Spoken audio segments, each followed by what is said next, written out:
Hey there, No Labels, No Limits podcast listeners. Sarah Box, your host, and I'm excited to introduce you to David Wood, this week's guest on the No Labels, No Limits podcast. David brings a pretty unique background with him, and after having read his information, done a little poking around on my own, I have questions. But first, let me share with you that he started life as a consulting actuary to Fortune 100 companies on Park Avenue. Then he went on to build the world's largest coaching business, becoming #1 on Google for life coaching and coaching thousands of hours in 12 countries around the globe. That is no small accomplishment. Then he has gone on to coach high-performing entrepreneurs, executive teams, and now he works with prison inmates to create amazing results and deep connection. And he's known for being the tough conversation guy.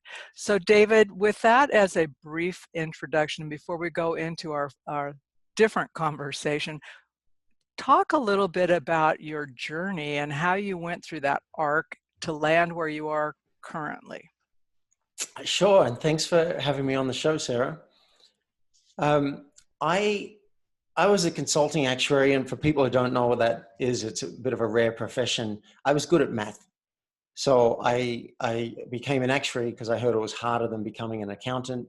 And we work with statistics and long-term financial projections, calculate insurance premiums. And I was assessing risk for Fortune 100 companies based in New York. And that was good. That was kind of fun. And I felt important when I'd go to Chanel and Sony Music and they'd fly me to Switzerland. I'm like, oh, this is really good. But someone suggested a personal growth course for me because I wasn't happy in my marriage.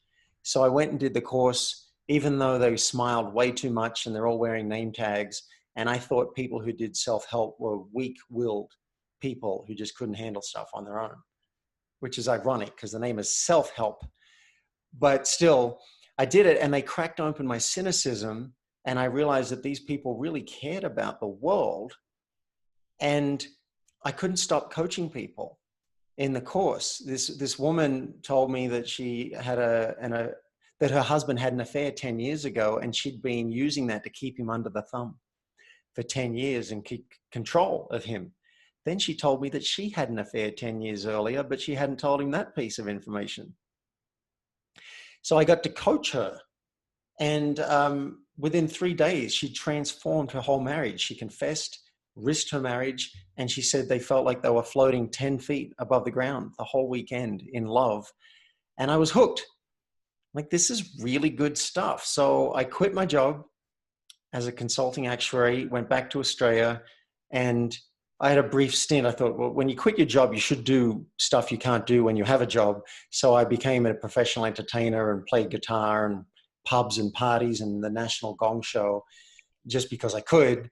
And then I found myself training as a coach and becoming one of the leaders in the world, I would think at that time, in training coaches. Created a coach training school. That's how I got into coaching, and I've never left it. I did have a foray into online marketing and creating digital products and building the email list up to 150,000 people. But I keep coming back to how can I help you get more out of your life so that on your deathbed you can say, I gave it everything. I have zero regrets and I love the life that I'm living. And there are a lot of people that are doing life coaching, but I tend to work with people who want not just their life to be better, but they want their business or their career to also really rock. So I'm a bit of a generalist that handles both those areas.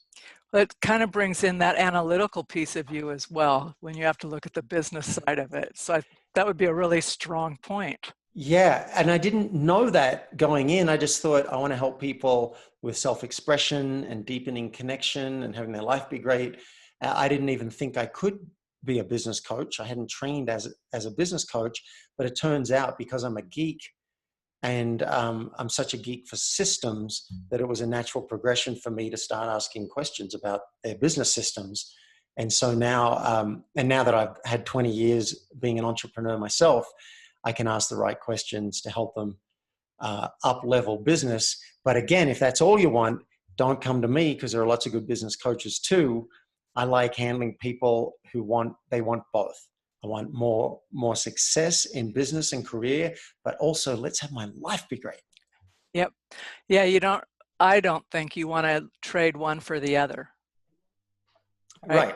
Yeah, It let's just, have it all. why not? Why not have it all?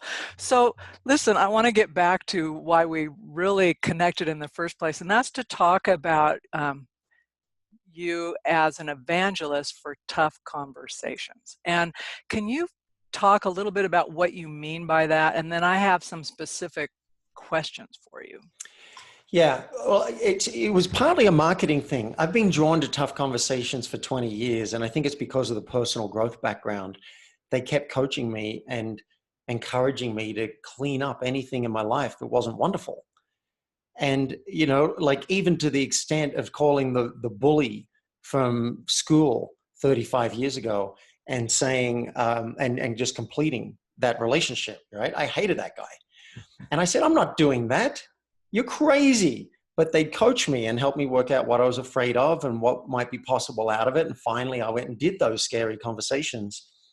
And I found that each time I have one of those conversations, I'm a bit less afraid in the world. I feel a bit more confident about myself. I get to express myself. And then sometimes I get an external result that's really good. Like, I created this amazing connection with that bully. He ended up inviting me to his house, and we got to hang out. It was extraordinary. You might get a promotion or get the partner of your dreams or get that sale that you want, or have someone stop bugging you because you're willing to risk being vulnerable and have that tough conversation. So I understand why people run from them. I get it. It can be uncomfortable, and we're risking loss. But if you're willing to look for the upside, which the brain isn't very good at presenting us, if you're willing to look at the upside, I find roughly 9 times out of 10, it was worth rolling the dice and having that tough conversation. So it was partly a branding decision. It's one thing to say, I want your life to be great and your business to be great. But for branding, it's helpful to have a specialty. And I found my specialty is helping with those tough conversations. So I have a question about the bully, which you may or may not actually have the information to answer, but I'm curious, did he remember it in the same way that you did? Like when you connected with him, did he go, oh yeah, I totally remember that? Yeah. Yeah. And pretty much bully's a strong word. It was just more, he said, I feel like we had a competition going. We were kind of competitive. And I said, yeah, that's right. I just think you were better at it. Like he would one-up me in class. He would make fun of me and everyone would laugh. And so I felt humiliated by him. So bully's a strong word, but it's the easiest word I can find. And he remembered that. And I said, yeah, you were just better at it. Yeah, and I think sometimes it's good to have a label to be able to at least start it. But I'm curious, when we have those conversations, for me, when I'm brave enough to have them, which is not all the time, but sometimes what you come away with changes how you perceive things significantly. Yes. I've realized as I keep doing this work that it changes your reality, your view of reality. I coached someone who was interviewing for a job and didn't like how the boss was speaking to her. She didn't feel respected. And her initial inclination, which is very normal, was just to say, I'm not going to take the job and just run. And I coached her through it. And she started to open to the possibility of maybe sharing her experience and asking the boss if he'd be willing to change the way he spoke to her. And she went and took a risk, and she was blown away. Her reality shifted. This, firstly, on the initial level, he became someone who was open. He was like, show me, tell me how I can address you better. I'd like to learn. So she ended up taking the job. She got a great result. But I believe subconsciously, she's now got to be asking herself, if he was more open than I thought, who else could be more open than I thought? So reality actually starts to shift. this is appropriate because you're a podcast host. I spoke to a podcast host. He interviewed me, and as a gift, I offered a coaching session, and he didn't show up for the session. Now, I didn't like that. That was half an hour of my time I'm not going to get back. But what triggered me was when he wrote and said, oh, sorry, that was my mistake. I've adjusted our session to the next week using a booking link. And I didn't like that he'd made an assumption that I was willing to go again instead of asking. And this word adjusted. I'm like, that's not an adjustment. That was a no-show.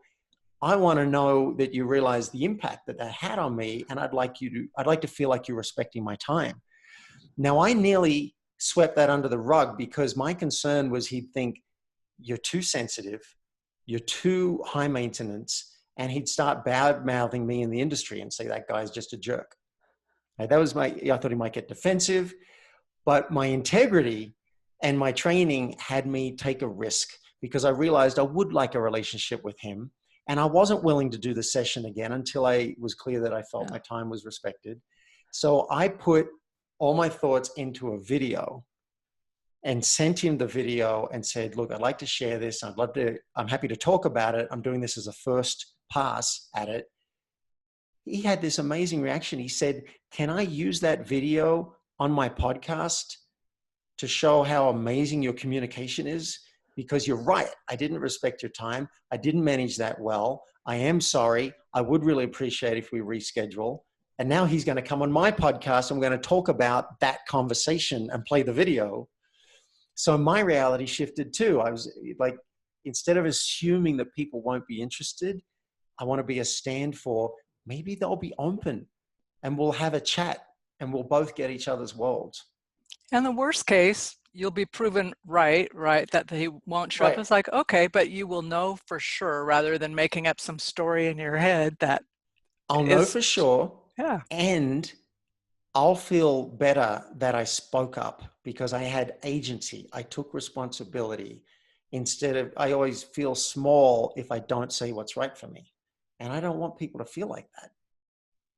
So on a touchy-feely question for you, when you say you feel small, where do you feel that in your body? Do you feel it in your body? I'm assuming you do have a sense of it. Well caught. Yeah, that is an assumption. I don't know that I can find it or remember where it is specifically, but I have a memory of a slight contraction in my chest. And it's a general feeling like something's off. And I think it comes from when I was a kid and I didn't speak up to bullies and I didn't speak up when I was attracted to girls. I didn't know how to do that. So I just had a lot of angst around not using my voice. And now that I know what it feels like to use my voice, I want everybody to have access to their own voice. I admire that. I do. The reason I asked you that question is it's only been recently where I'm going, oh, I recognize exactly when I feel that energy in that place. It's because I'm neglecting saying something, right? It's because it's more comfortable to be quiet sometimes, but I'm thinking not in the moment it is, but 10 minutes later, you're going to wish you would have spoken up, had agency. Right? Yeah, well, you raise a good point. I think the question that this brings up for me is how does one know that there's a tough conversation waiting to happen? Because the mind won't say, oh, tough conversation. No, the mind will say, jerk, or the mind will say, oh, that doesn't feel good, or you're worthless. Like with this guy not showing up, I just didn't want to do the session, right? So that was the clue that something's going on. You don't feel good with someone, you're not feeling happy about what's happening, or you find yourself complaining to someone else about what's happening. That's your clue that there's a tough conversation that's just waiting to be addressed. So I like you being able to pull out like what the red flags are, the signals for us that we may be avoiding a tough conversation. How do we frame those conversations? So for instance, like you have a lot of practice, so you did this video, which was creative, and you kind of figured out what you wanted to say. But for someone starting out, or for someone who just may have so much energy or emotion around it, how do we even get clear about what's essential to communicate and what we expect out of the communication? Yeah, I love that question. And I'm thinking, maybe I've been a little remiss. Like, what if I give some examples first so that listeners can relate? Because sometimes people think, I don't have any tough conversations. So an example in the workplace, I want you to change your behavior. I need you to improve your performance. I'm worried I'm not performing well enough, and I'm worried that I'm not secure in this position. I need to let you go. Something you're doing is bugging me. I screwed up and I want to make it right. Or you screwed up. You told me you'd do something and you didn't come through. I want to hold you accountable. Those are some examples of some really common tough conversations in the workplace. And in relationship, it's very similar. Something you're doing is bugging me. I want something more from you. I have a request. It could be something in the bedroom, or I want something less from you in the bedroom. I have a confession. Now, there's something I've been withholding, and I'm worried about how you're going to react to it. So there is some, does that give a bit of a That's a good picture? laundry list of, Thank you. I'm pretty much sure I've heard almost every one of those or have said many of them. Yeah. Yeah. So I came up with a top 10 in those areas, and that's from memory. So you then question was like, maybe I'm going to rephrase it. How do you get clear? Mm-hmm. How do you get clarity? And I love that question. It just came to me yesterday. I got clarity about clarity. I realized to the mind, it all looks like a mess. It all looks muddy. It's just, I don't like what's happening, but I don't want to address it because it's going to make waves. They're going to be uncomfortable. They might react badly. I'm not even sure what I'd say. Like it's just a mess. So it's natural that you'd not want to have the conversation from a place of mess. So I have a worksheet, and it's a free download. If you want, we can give it away on my website. There's a worksheet and then 4-step blueprint on how to have the conversation. And the worksheet will ask you things like, who's the person you're having a problem with? What is your hope out of the conversation? Another way of putting that is, what could go well? And if you can't find a good hope for the conversation, don't have it. Right? We're not masochists. We just don't want to put ourselves through pain and risk loss for nothing, but come up with a hope. Like, my hope is that we'll work together better, or I'll feel more secure in my job and do a better job, or that I'll feel closer to you and our relationship will be stronger. Usually there's something in it for the other person. And then the worksheet will ask you, what's your fear? AKA, what could go wrong? And it's really good for the mind to get present to that. I'm worried about losing my job.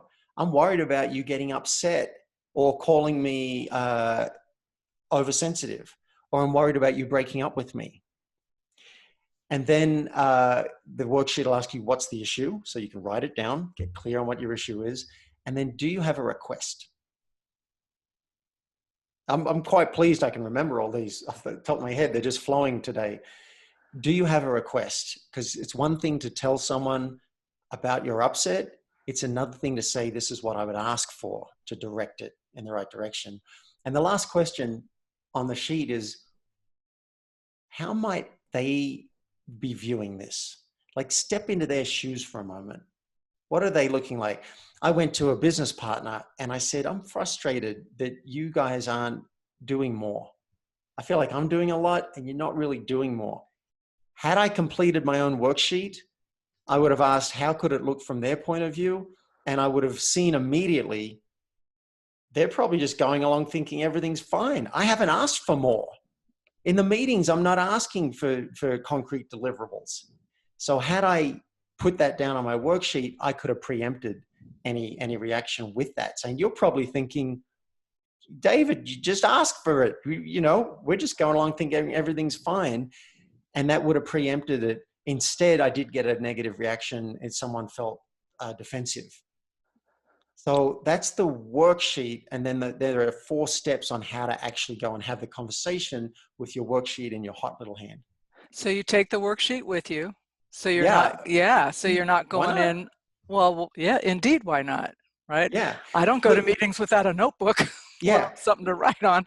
Look, I hope I'm proving today, I have a good memory generally. So I can get up on stage and I can give a speech, or I can improvise. So generally I don't have to write things down. But there are times when I'll even want to jot down the key pieces to make sure that I cover everything. And for people who don't have a good memory and they're worried about messing it up, take your worksheet. You can even say, I wrote things down so that I don't forget anything, because this is an edgy subject for me and I want to get it right. People are going to understand you're on your edge a little bit, and they're probably going to give you more slack. And you can actually just check your notes. All right, this is the first thing. Let me just check again. Yeah, okay, the next thing is I want to mention this. You don't have to pretend that it's all just flowing out of your brain. Well, and I know for me, and it may be true for other listeners, that if I'm really emotionally invested in the outcome of something, because when I'm detached from it, I can be more like, okay, I remember.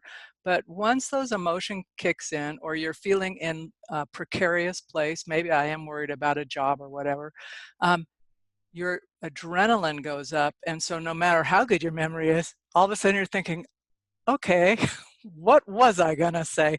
And That's right. it shows such respect to walk in to say, you matter to me, and I've taken the time to think this through. I'm not just coming in here to dump on you, you know.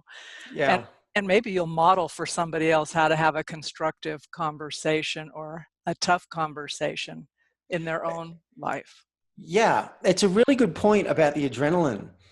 And this is why it occurs as a mess, I think, to our brains, because we're emotionally charged and we've got some skin in the game. So it's scary, and it takes some of our brain offline. Right? We get into fight or flight mode. So this is why, if it's really important, work with a coach to help you get clear. Because someone will speak about what's happening and I can go straight to the heart of it.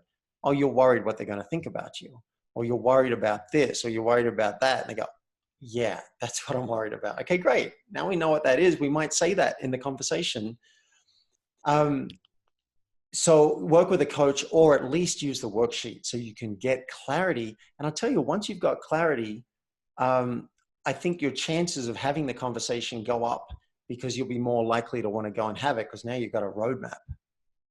So, how have you seen differences in how folks from either different industries or countries or um, even situations use or accept this? So, what I'm thinking about is like when you're working with folks in the prison, are you using these same tools and philosophy? Yeah.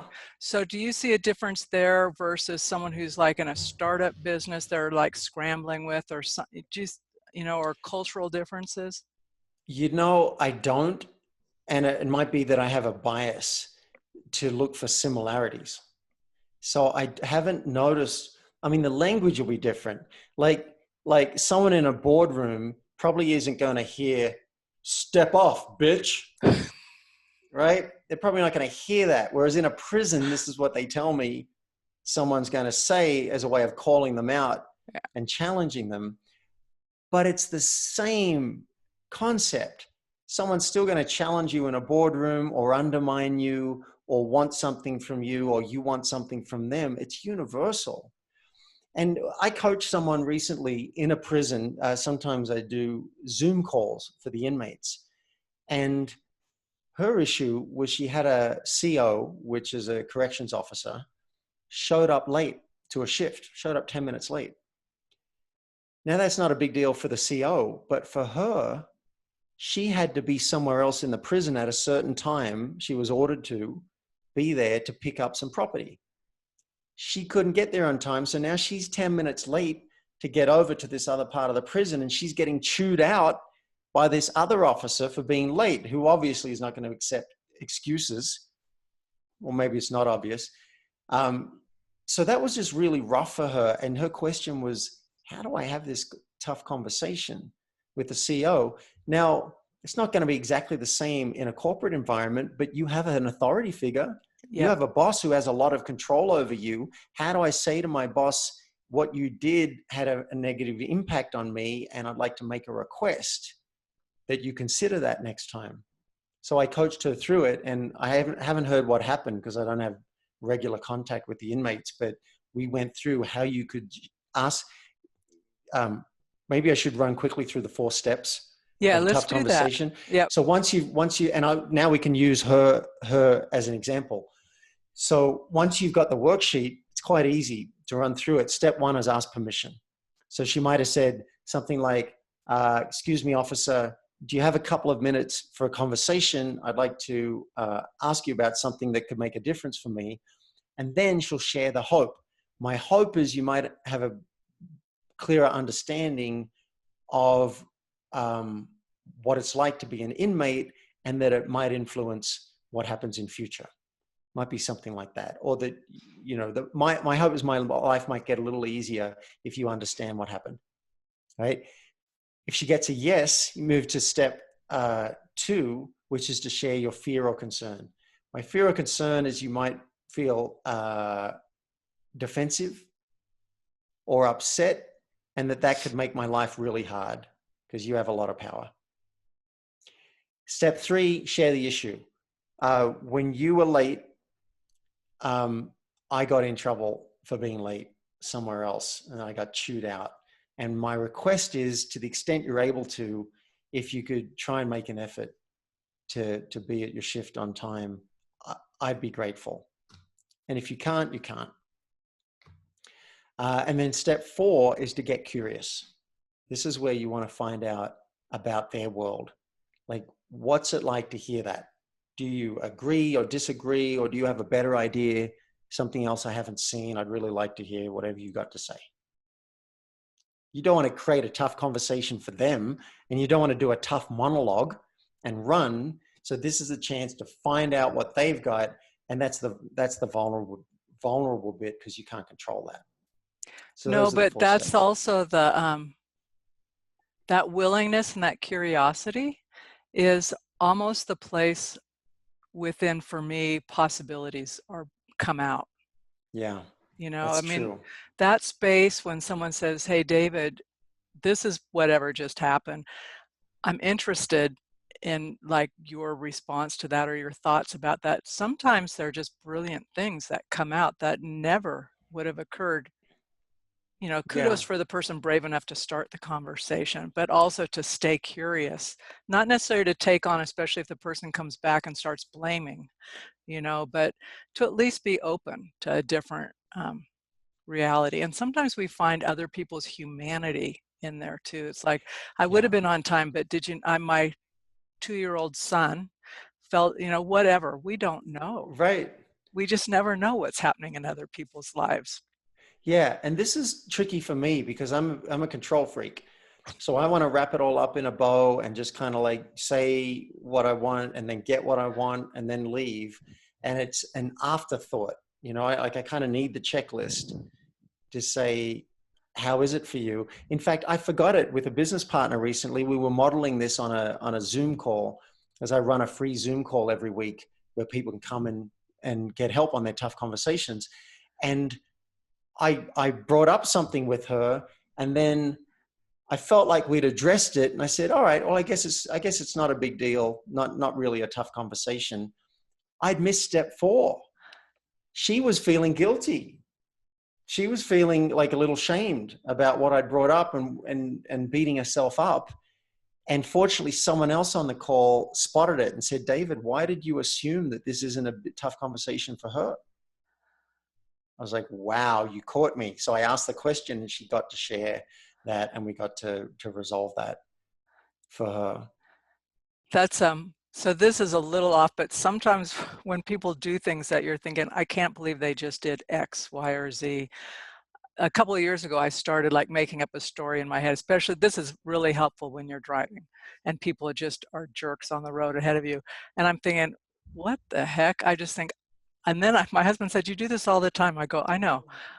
Someone will do that, be close to an accident, almost, cutting people off. And I just say, I really hope they don't have a child or a loved one in the hospital they're rushing to. And he goes, why would you think that? I said, it's better than thinking what I want to think. I'm giving them space because if they realized how much they put other people at risk right then, I would also have to assume they don't care. And I don't want that worldview. Yeah. So you're creating a better story. At least for me, I want to feel better. But I Yeah. think even in relationships, when one-on-one business relationships, if in the moment it's uncomfortable, starting with at least assuming there might be a better story than the one I'm running in my head is helpful. And I really like your framework for doing that, to be able to go, what is it I need or want to share? And what happens when people don't get what they want back, David? Does that happen, like where people have these, this is what I hope, and the Yeah. first thing they go, the hope is dashed? Yeah, for sure. Sometimes it's going to be a train wreck, but I don't think that's necessarily bad because now it's out in the open and often you can get around too.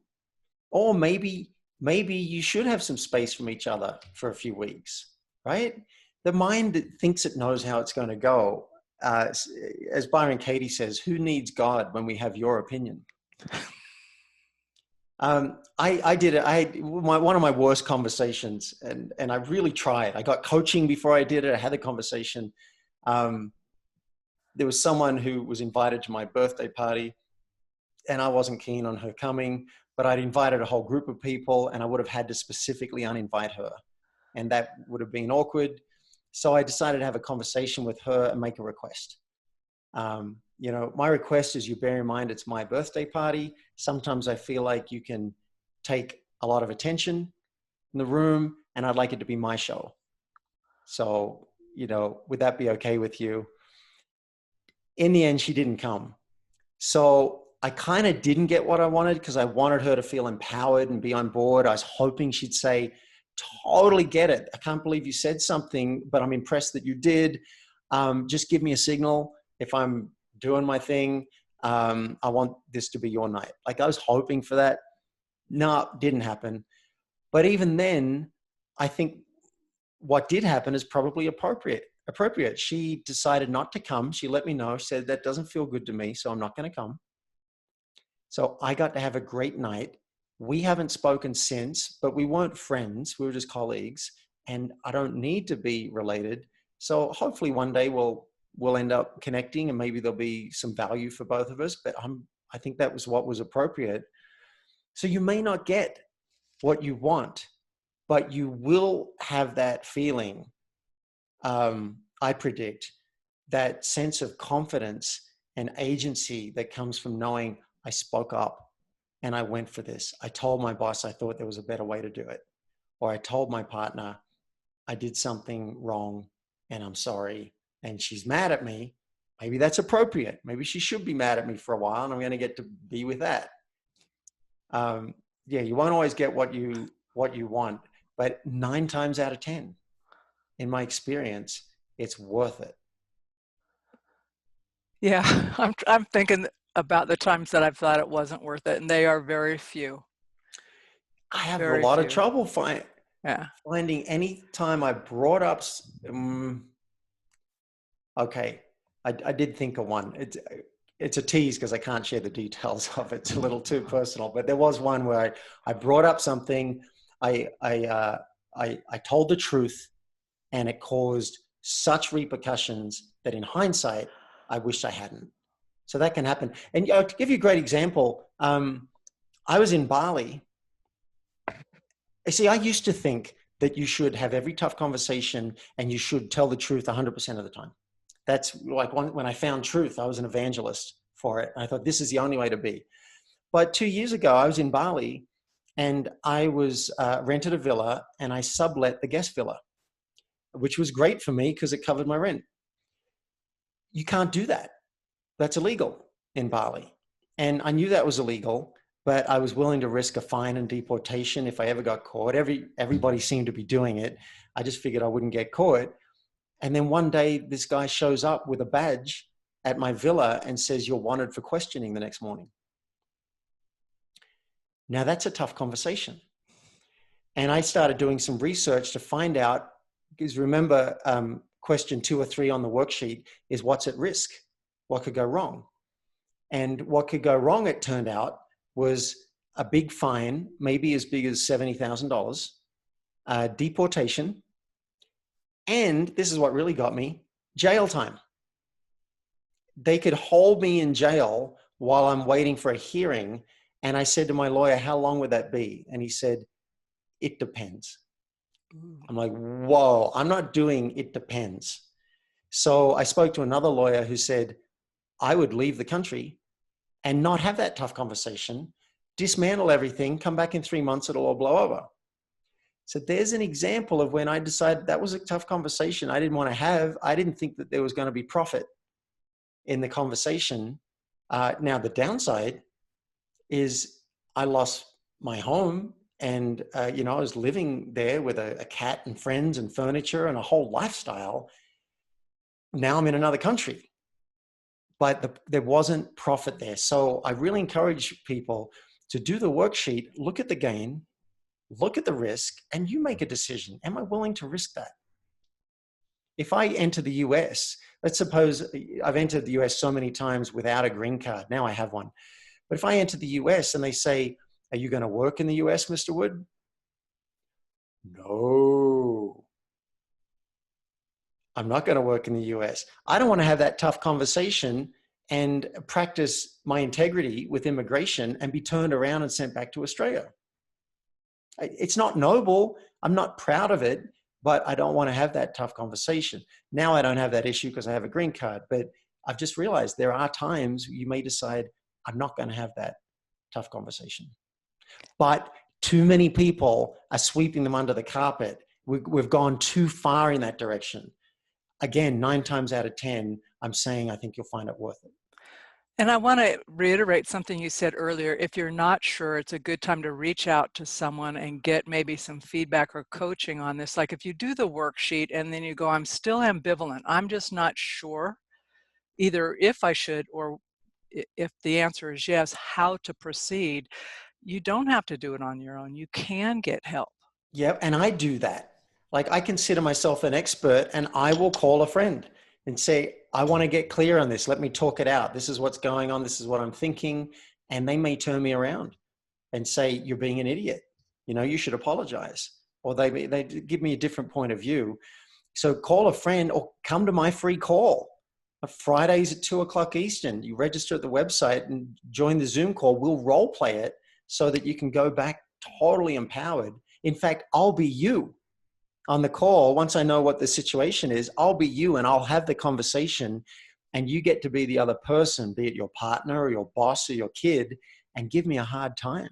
Say everything you're worried that the other person might say, and you get to see how someone else would deal with it. I record it, send you the video so that you can watch it a couple of times and go, wow, I just would not have thought of seeing that. Or I see you said it with dignity. You didn't fight. You just were present.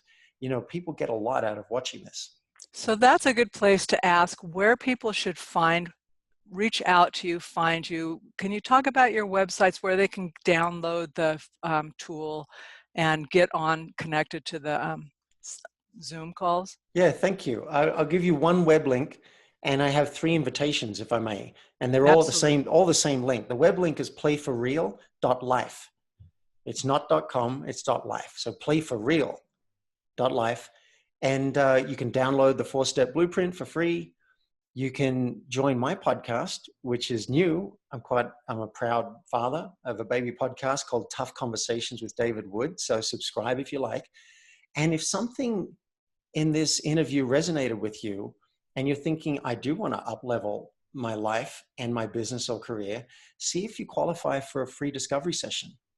If you qualify, I don't charge for the session and I'll create a plan with you. And if it feels right to both of us, we'll talk about setting up coaching. And if not, at least you'll have a plan. So that's all at the same link, playforreal.life. That's really generous. And we will put that link in the show notes also. So my last question for you as a new daddy of a podcast, Yes. what has been something surprising or unexpected that you've gained or learned in the process of starting your podcast? Well, aside from how much work it is, I have had my eyes open to like a hidden benefit of having a podcast. I thought podcasts were about reaching people and getting downloads and getting more exposure and then maybe getting advertising and getting leads and like that. And someone pointed out to me, his almost sole reason for a podcast is to build relationships. And since he said that, I've started realizing, oh, I want to connect with this person. I love what they're doing. Oh, wait, I could interview them. Or the chief people officer at Zillow. I love what he's been doing with Zillow. And I'm like, wait, if it was just me saying, can I have a chat about it? I think they're less likely to say yes. But if I say, I've got a podcast and Byron Katie and Jack Canfield have been on the podcast, can I interview you? More of a chance of a yes, and then I can build the relationship. I reached out to, this is crazy. I've gotten into audiobooks in the last few years. I love listening to audiobooks. And there's one of my favorite books is called The Name of the Wind. And I've listened to it 3 times. And the narrator is so good. I went looking for other books by this narrator just to hear his voice. It's so comforting. I reached out to him a couple of weeks ago and said, I've never reached out to a narrator, but damn, you're good. And I want to thank you and acknowledge you for the 200 hours I've listened to your voice. And then I thought, wait a minute, I could interview him. That'd be amazing for me to interview him. So he said in the new year, he might be open to it. And also Tim Minchin. I don't know if you've heard of him, but he's a celebrity. He's one of the most amazing comedians who's doing some good for the planet. And he's also just recently got this massive role on Californication. And I was like, I miss him. I used to know him before he was famous. And he probably wouldn't be up for just a general catch-up chat. But I figure he'd be more open to an interview. And I did get an email back from the production assistant who said, I've sent it on and we'll see what he says. I don't know if I'll get it. But even if I approach 10 or 20 people like that, including Alan Alda, who I really want to connect with, and I get 1 or 2 of them to say yes, the whole podcast will be worth it. Well, it's so great because podcasting makes you reach beyond just like you're saying, like, oh, I'd like to learn from this person or hear from that person. So, and I just recently had a young woman reach out to me who's starting a podcast and wanting some information. I'm thinking, part of it's like, why do you do it? And I'm going, because I have an insatiable desire to learn from other people. And it's an easy avenue to say, will you share? Yeah. And it is about relationship building. So on that note, I just want to thank you for your time today. I really appreciate it. I like what you're all about on your tough conversations. I wished I'd met you in my 20s. That's a lovely I thing to might say. have had a fewer bruised knees on the road to humility and saying, whoops. So, and had some conversations sooner than later. So thank you very much. My pleasure. Thanks for saying yes. Absolutely.